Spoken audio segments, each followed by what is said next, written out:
Tajuk lagu Sumpah, itulah yang menaikkan nama Aina Abdul pada tahun 2013. Sekaligus membawa gelaran penyanyi yang mempunyai vokal yang terbaik, namun bukan itu yang membezakannya antara artis dengan yang lain.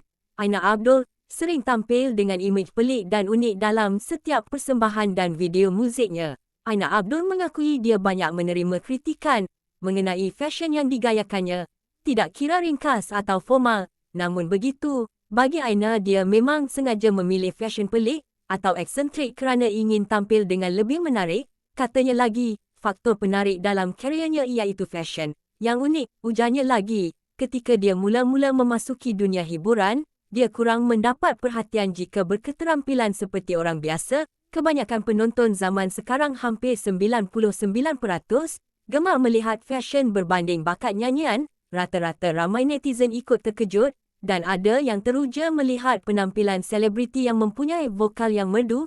Namun pada masa yang sama ramai memuji penampilan Aina Abdul sebagai seorang yang cukup percaya diri dengan fashion yang dibawahkan tak ubahnya seperti penyanyi terkenal antarabangsa, iaitu Lady Gaga. Saya lihat Lady Gaga, penampilan eksentriknya selalu membuat orang sedar mengenai kewujudannya sebagai penyanyi antarabangsa yang cukup terkenal di seluruh dunia.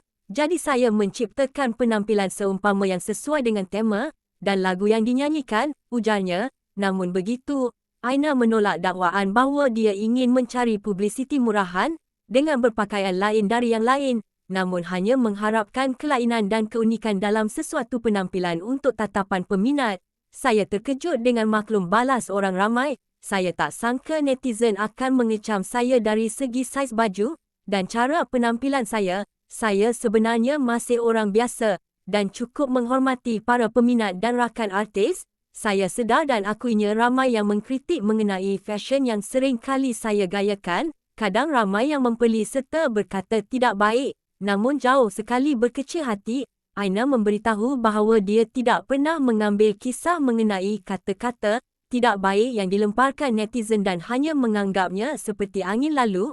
Pada zaman ini, kita kena akur industri muzik bukan hanya menerima bakat suara serta rupa, di mana kita tinggal dalam era yang mana penyanyi memerlukan lebih daripada suara, iaitu fashion. Saya menjadi seorang hijabista. Saya mahu tampil sebagai individu yang berani. Lumrah sebagai artis mengenai gosip serta kritikan, itu merupakan asam garam bagi yang bergelar artis. Sebab kita tiada wakil hijabista sedemikian, saya mengambil langkah yang mana Aina Abdul perlu ada sisi lain, supaya orang pandang saya berbeza, katanya. Untuk rekod nama sebenarnya, Nurul Aina Abdul Ghani, merupakan seorang penyanyi, penulis lagu, komposer dan pelakon wanita Malaysia. Kejayaannya bermula sebagai salah seorang peserta mentor legend sebagai anak didik penyanyi rock Ella, di mana beliau dinobatkan sebagai naib juara. Aina Abdul dilahirkan pada 25 Oktober 1993 di Johor Bahru dan dibesarkan di Seremban.